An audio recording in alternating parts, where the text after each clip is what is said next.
ओम शांति। आज बाबा के 8 अक्टूबर 2020 के साकार मधुर महावाक्य हैं। आज सतगुरुवार हम सब के लिए बहुत ही विशेष दिन है, जब हम बाबा के वरदानों से विशेष स्मृतियों को अपने मन में लाते हैं, स्मृति स्वरूप बनते हैं। और सुबह से लेकर शाम तक अगर आप उन वरदानों को अपने संकल्पों में बांटते हैं, शुभ भावनाओं से बांटते हैं, तो वरदानी मूर्त बन जाते हैं। आज बाबा ने मुरली में जो वरदान दिया है वो विशेष एकाग्रता का दिया है। एकाग्रता से सर्व सिद्धियां प्राप्त हो जाती हैं। एकाग्रता से एक रस बन जाते हैं। संकल्प, बोल, कर्म सब सिद्ध हो जाते हैं। जो भी हलचल है वो समाप्त हो जाती है।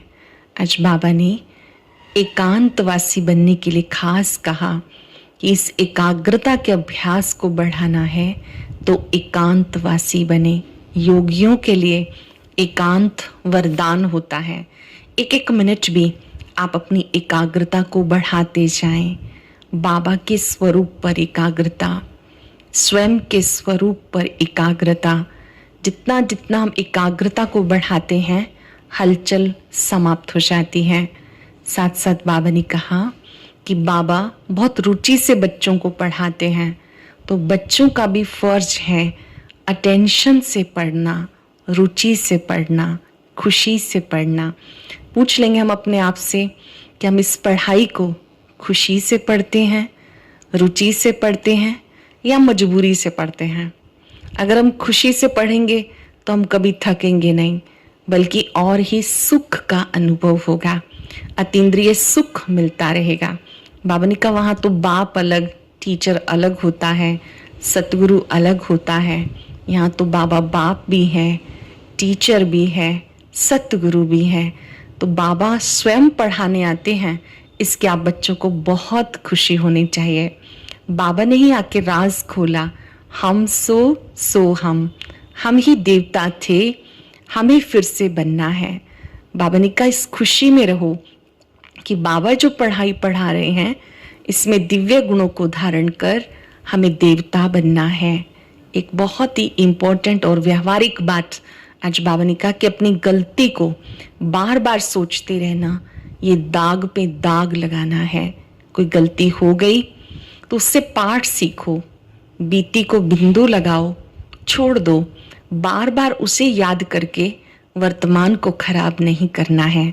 तो आज के दिन हम स्वयं से एक वायदा करेंगे कि हम बीती बातों को याद कर अपने समय और शक्तियों को बर्बाद नहीं करेंगे, अपनी आत्मा का शुद्धिकरण करेंगे और 5-5 मिनट 2 बार विशेष एकाग्रता का अभ्यास करेंगे बाबा के स्वरूप पर, अपने स्वरूप पर। अब हम सुनते हैं आज के मधुर महावाक्य आदरणीय राजयोगिनी सरला दीदी जी से। ओम शांति। Good morning. आज सतगुरुवार, प्यारे शिव बाबा सतगुरु के रूप में हमें वरदान देते हैं। सभी महसूस करें, बाबा का वरदानी हाथ मेरे सिर पे है। बाबा कहते बच्चे आयुष्मान भव, निरोगी भव, विजयी भव। अब इनका स्वरूप हम बनेंगे, स्वीकार करेंगे तो ये हमारा अविनाशी बन जाएगा। बाबा कहते मीठे बच्चे, बाप आए हैं तुम्हें बहुत रुचि से पढ़ाने, तुम भी रुचि से पढ़ो। नशा रहे, हमको पढ़ाने वाला स्वयं भगवान है। प्रश्न है, तुम ब्रह्मा कुमार कुमारियों का उद्देश्य व शुद्ध भावना कौन सी है? तुम्हारा उद्देश्य है कल 5000 वर्ष पहले की तरह फिर से हम बाबा की श्रीमत पर विश्व में सुख और शांति का राज्य स्थापन करना। तुम्हारी शुभ भावना है कि श्रीमत पर हम सारे विश्व की सद्गति करेंगे। बाबा की श्रीमत पर तुम नशे से कहते हो कि हम सबको सद्गति देने वाले हैं। श्रीमत पर तुम्हें बाप से पीस प्राइज मिलती है। नरकवासी से स्वर्गवासी बनना ही प्राइज लेना है। ओम शांति। स्टूडेंट जब पढ़ते हैं तो खुशी से पढ़ते हैं। टीचर भी बहुत खुशी से रुचि से पढ़ाते हैं। रूहानी बच्चे ये जानते हैं कि बेहद का बाप भी है, टीचर भी है, सतगुरु भी है। हमको बहुत रुचि से पढ़ाते हैं। उस पढ़ाई में तो बाप अलग होता, टीचर अलग होता जो आकर पढ़ाते हैं। कोई का बाप ही टीचर होता तो पढ़ाते हैं, बहुत रुचि से पढ़ाते, क्योंकि फिर भी वो ब्लड कनेक्शन है। अपना समझकर बहुत रुचि से पढ़ाते हैं। पर ये बाप तो तुम्हें कितना रुचि से पढ़ाते होंगे, तो बच्चों को भी कितना रुचि से पढ़ना चाहिए। डायरेक्ट स्वयं बाप पढ़ाते हैं। ये बाप सारे कलम में एक ही बार आकर पढ़ाते हैं, तो बच्चों के अंदर बहुत शौक़ होना चाहिए, रुचि चाहिए कि भगवान बाप आकर हमें पढ़ाते हैं और हर बात अच्छी रीति समझाते रहते हैं। कोई बच्चों को पढ़ते पढ़ते विचार आता है ये क्या है। ड्रामा में ये आवागमन का चक्कर है, परंतु ये ड्रामा रचा ही क्यों, इससे क्या फ़ायदा। बस सिर्फ ऐसे चक्कर लगाते रहेंगे। ड्रामा में ये आवागमन का चक्कर है। बाबा कहते ऐसे ख्यालात आते हैं कि भगवान ने ऐसा खेल रचा क्यों, जो हम आवागमन के चक्कर से छूट जाएं। पर बाबा कहते हैं मोक्ष किसी को मिल नहीं सकता। मोक्ष पाने के लिए कोशिश करना भी वेस्ट टाइम करना है। बाबा ने समझाया एक भी आत्मा पाठ से छूट नहीं सकती, क्योंकि आत्मा विनाशी है। इसके अंदर अविनाशी पाठ भरा हुआ है, वो इसे बजाना ही है। आत्मा में अविनाशी पाठ भरा हुआ है। यह नादी अविनाशी बिल्कुल एक्यूरेट है। एक एक्टर भी कम जास्ती नहीं हो सकता। जितने ही विश्व की आत्माएं हैं वो निश्चित हैं, एक भी कम जास्ती नहीं हो सकता। तुम बच्चों को इस समय सारी नॉलेज है। इस ड्रामा के पाठ से कोई छूट नहीं सकता, ना कोई मोक्ष पा सकता। सब धर्म वालों को भी नंबरवार आना ही है। पहले देवी देवता आएंगे, उसके बाद सब धर्म पिता आएंगे। तो बाबा समझाते ये बना बनाया अविनाशी ड्रामा है। तुम भी कहते हो बाबा अब हम जान गए हैं कि कैसे हम 84 का चक्र लगाते हैं। ये भी समझते हो कि पहले पहले जो आते होंगे वह ज़रूर 84 जन्म लेते होंगे, पीछे आने वाले के ज़रूर कम होंगे। यहाँ तो पुरुषार्थ करने का है। बाबा नंबर नहीं देते हैं। हम जितना पुरुषार्थ करेंगे, बाबा की शिक्षाओं को जीवन में धारण करेंगे, उतने हमारा नंबर आगे आएगा। पुरानी दुनिया से नई दुनिया तो ज़रूर बननी ही है। हम जितना पुरुषार्थ करें हम उच्च पद के अधिकारी बने। बाकी पुरानी दुनिया को नई दुनिया बनना ही है। बाबा हर एक बात बार बार समझाते रहते हैं, क्योंकि नए बच्चे आते रहते हैं, उनको भी पुरानी बात की रिपीट करनी पड़ती है। तुम्हारी बुद्धि में अब सारी नॉलेज है। जानते हो शुरू से लेकर कैसे हम पाठ बजाते आए, सतयुग से लेकर कलयुग अंत तक कैसे पाठ बजाते आए, कितने जन्म लिए। इस समय बाप आकर ज्ञान की बातें सुनाते हैं, क्योंकि सतयुग में तो प्रारब्ध है। इस समय के पुरुषार्थ की सतयुग में प्रारब्ध है। पुरुषार्थ हमें इस संगम युग पर ही करना है। इस समय तुमको ही समझाया जाता है।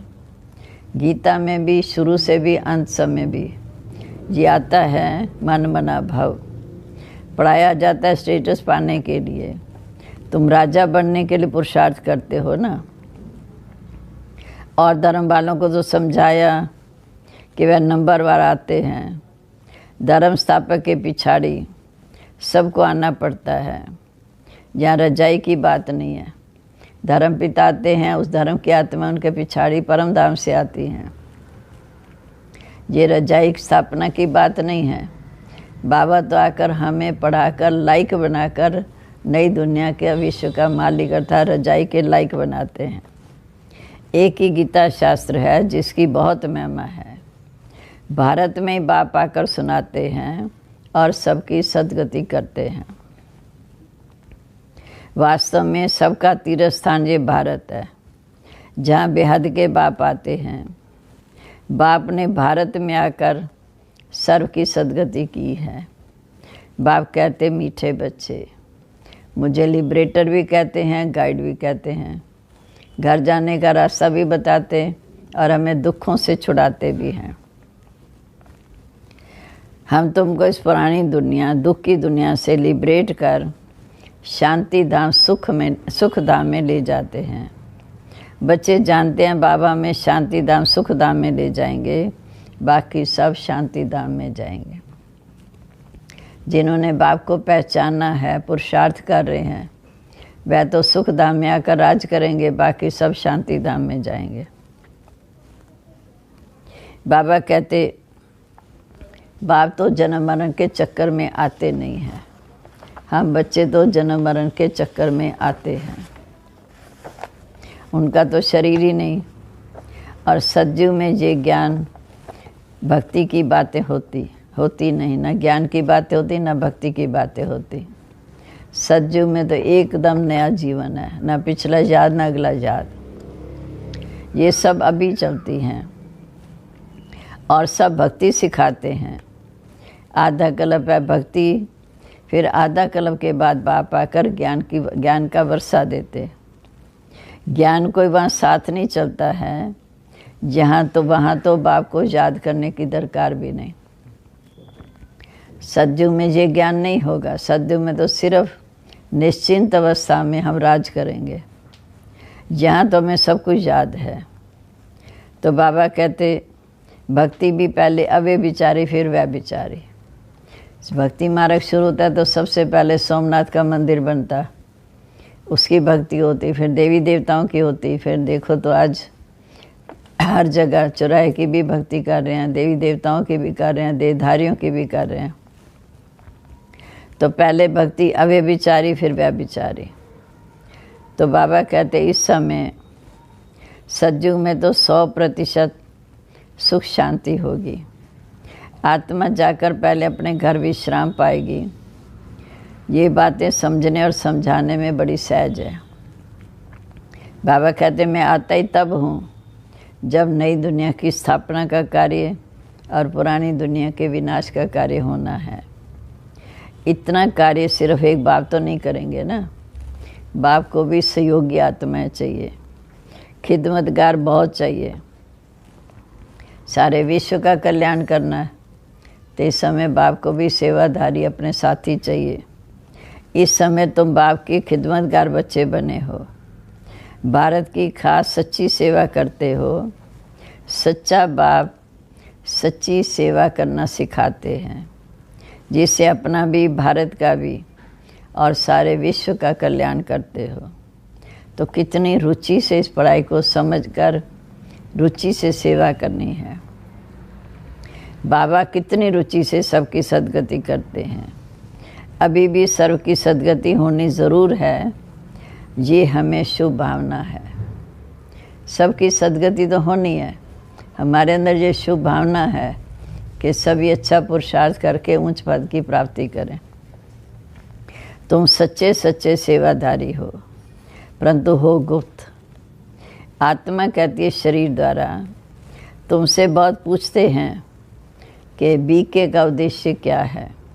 बोलो, बीके का उद्देश्य है विश्व में सतयुगी सुख शांति का स्वराज्य स्थापन करना। हम हर 5000 वर्ष के बाद बाबा की श्रीमत पर विश्व में शांति स्थापन कर विश्व की प्राइज लेते हैं। यथा राजा रानी तथा प्रजा सभी प्राइज लेते हैं। प्राइज कौन सी है? जो नरकवासी से स्वर्गवासी बनना, ये सबसे बड़ी प्राइज है। वह पीस प्राइज लेकर खुश होते, लेकिन उससे प्राप्ति क्या है? बाबा कहते हैं माँ में कम याद करो, दूसरे कोई देहधारी को याद नहीं करना। वह तो कह देते आत्मा सो परमात्मा। बाबा ने करेक्ट कर बताया कि आत्मा ही सो देवता, फिर वही सो क्षत्रिय, फिर सो वैश्य, सो शूद्र बनते हैं। फिर बाबा कहते हम सो ब्राह्मण, सो शिव बाबा का नाम भी उड़ा दिया और ब्राह्मण का भी उड़ा दिया। देवताएं कहाँ से आए? इस समय बाप आकर हमें मनुष्य देवता बनाते हैं, तो बाप कराने वाला तो उसका भी नाम उड़ा दिया। 4 तो बता दिए, देवता, क्षत्रिय, वैश्य, शूद्र। लेकिन देवता बनाने वाला कौन, किसके द्वारा बनाते, ये भूल गए। तो बाबा कहते सतयुग में फट से देवता वर्ण कैसे हुआ, कुछ भी समझते नहीं हैं। तो ये सब बातें बाप बैठ समझाते हैं। सन्यासी कहते हैं ब्रह्म योगी, तत्व योगी। जैसे भारतवासी वाले हैं, अपने आप को देवता धर्म के बदले हिंदू धर्म कह देते, वैसे ब्रह्म तो तत्व है, अर्थात हमारे रहने का घर है। ब्रह्मलोक कहें, शांति धाम कहें, जहाँ आत्माएं रहती हैं, तो उन्होंने फिर ब्रह्म ज्ञानी तत्व नाम रख दिया। तो बाबा समझाते हैं कितनी बड़ी भूल की। भक्ति मार्ग में भी कह देते हैं हे प्रभु तेरी गतिमत न्यारी है। गति तो कोई कर नहीं सकता, मतें तो अनेकानेक हैं। जहाँ की मत कितनी कमाल कर देती है, बाबा की श्रीमत कितनी कमाल कर देती है, जो सारे विश्व को चेंज कर देती है। अब तुम बच्चों की बुद्धि में है, इतने सब धर्म कैसे आते, फिर आत्माएं कैसे अपने अपने सेक्शन में जाकर रहती है। शांति धाम में पहले शिव बाबा, फिर ब्रह्मा विष्णु शंकर की आत्माएं, फिर ब्रह्मा सरस्वती, फिर देवी देवता घराने की, फिर धर्म पिता और धर्म की आत्माएं। ऐसे जब आत्माएं शरीर छोड़ती हैं तो अपने स्थान पर रहती हैं। ये सब ड्रामा में नूंद है। ये भी बच्चे जानते हैं कि दिव्य दृष्टि दाता एक बाप है। किसी ने बाबा को कहा कि ये दिव्य दृष्टि की चाबी हमको दे दो, हम कोई को साक्षात्कार करा दें। बाबा कहते नहीं, ये चाबी किसी को मिल नहीं सकती, इसके बदले मैं तुमको विश्व की बादशाही दे देता हूँ। मैं नहीं लेता हूँ, मेरा पार्ट सिर्फ साक्षात्कार कराने का है। साक्षात्कार होने से कितना खुश हो जाते हैं। तो बाबा कहते जैसे मीरा को साक्षात्कार हुआ, परंतु मीरा को कोई मुक्ति तो नहीं मिली। कई समझते हैं वो तो रहती वैकुंठ में थी। वैकुंठ कृष्णपुरी इस समय कहाँ है, वो तो सतयुग में होगी। श्री कृष्ण सतयुग में आएगा। ये सब साक्षात्कार है। तो बाप बैठ ये सब बातें अच्छी रीति समझाते हैं। इनको भी पहले विष्णु का साक्षात्कार हुआ तो बहुत खुश हो गए। इनके ब्रह्मा बाबा के घर में सत्संग चल रहा था, तो उठकर अपने कमरे में चले गए। वहाँ पर इनको साक्षात्कार हुआ विष्णु चतुर्भुज का, और इनके मुख से आवाज़ निकली, अहम विष्णु चतुर्भुज ये तत्तम, ये तुम्हारा ही स्वरूप है। विष्णु अर्थात लक्ष्मी नारायण। तो बहुत खुश हो गए। वह भी देखा कि मैं महाराजा बनता हूँ। विनाश भी देखा, फिर राजाई का भी साक्षात्कार किया। तब निश्चय बैठा, ओहो मैं तो विश्व का मालिक बनता हूँ। बाप की प्रवेशता हो गई। बस इस बाबा को सब कुछ आप ले लो। जब बाबा की प्रवेशता हुई, निश्चय बैठा, तो अपना कारोबार सारा समेट कर सब कुछ तन मन धन से बाबा के आगे समर्पित हो गए। बाबा बस ये सब कुछ आप ले लो, हमको तो विश्व की बादशाही चाहिए, क्योंकि समझ गया ये चीज़ें तो विनाशी हैं, विश्व की बादशाही तो साथ रहेगी। तुम भी ये सदैव ये सौदा करने आए हो ना, इसलिए बाबा कहते पुरुषार्थ करो, इस समय जितनी कुर्बानी कर सकते हम अपने जीवन की करके भविष्य बनाएं। अच्छा, मीठे मीठे सिक्किलते बच्चों प्रीत, माता पिता बाप दादा का याद प्यार, गुड मॉर्निंग। रूहानी बाप की रूहानी बच्चों को नमस्ते। रूहानी बच्चों की रूहानी बाप दादा को नमस्ते। नमस्ते बाबा, शुक्रिया जो आकर हमें कितना अच्छा ज्ञान देकर, कितनी रुचि से पढ़ाकर हमारा जीवन बनाया। अब धारणा के लिए मुख्य सार। बाबा कहते दैवी गुण धारण कर, श्रीमत पर भारत की सच्ची सच्ची सेवा करनी है। अपना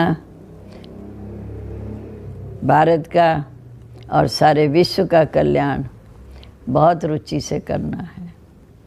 दूसरा, ड्रामा की अनादि अविनाशी नूंद को यथार्थ समझ, कोई भी टाइम वेस्ट करने वाला पुरुषार्थ नहीं करना है। ड्रामा की अनादि अविनाशी नूंद को यथार्थ समझ, कोई भी टाइम वेस्ट करने वाला पुरुषार्थ नहीं करना है, व्यर्थ ख्यालात नहीं चलाने हैं। आज का वरदान है एकाग्रता के अभ्यास द्वारा एक रस स्थिति बनाने वाले सर्व सिद्धि स्वरूप भाव। जहाँ एकाग्रता है वहाँ स्वतः एक रस स्थिति है। एकाग्रता से संकल्प, बोल और कर्म का व्यर्थ पर समाप्त हो जाना। जितना बाबा के साथ एकाग्र बुद्धि होकर बैठेंगे, एकांत में बैठेंगे तो व्यर्थ संकल्प खत्म हो जाएंगे और समर्थपन आ जाता है। एकाग्रता अर्थात एक ही श्रेष्ठ संकल्प में स्थित रहना। जिस एक बीज रूपी संकल्प में सारा वृक्ष रूपी विस्तार समाया हुआ है। एकाग्रता को बढ़ाओ तो सब प्रकार की हलचल समाप्त हो जाएगी। सब संकल्प, बोल और कर्म सहज सिद्ध हो जाएंगे। इसके लिए चाहिए एकांतवासी। एकांतवासी बन एकाग्रता को बढ़ाते जाओ। स्लोगन है, एक बार की गलती को बार बार सोचना था दाग पर दाग लगाना, इसलिए बीती बात को बिंदी लगाओ। कोई गलती हो जाती है उसे बिंदी लगा के आगे की हम सुध लें, पुरानी बातें भूल जाएं और ये ध्यान दें कि ये गलती दोबारा ना हो। आज का सम्मान है, मैं सिद्धि स्वरूप आत्मा हूँ। ओम शांति। आज की अव्यक्त मुरली जरूर सुने। उसके लिए ऊपर दिए गए बॉक्स को टच करें।